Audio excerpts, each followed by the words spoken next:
Makadii henyu sisi Meli, ndanga ndichitsvagawo kuhelp kana pane anokwanisa kundibetserawo. Ndaitawo problem, ndogara muno muJoburg.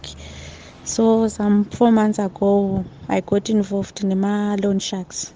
Saka zvinhu zvaiva zvisingabhalansi nekushava mari yerent. So ndaenda kunokwereta kuti ndibhadhare renti. Ndichidii dzimwe nguva ndaitozotadza kubhadhara ma-loan shark achona ndopedzisira ndakubhadhara ma-interest. Dzimwe nguva ma-interest achona ndotoishayiwa. Ndopedzisira ndanokwereta maybe umwe munhu kuti ndikafe 1 or 2 things. Dzimara mari yachona yawedzera. Zvinoda kutadza kuibhadhara. Zvino apa ndadzimirwa magetsi pandogara bhozi ndatadza chaiko kana kubhadhara rent. Chikafu chaicho mumba mahwani chaiwo. Fees, mwana, transport zvese zvakamirira inini.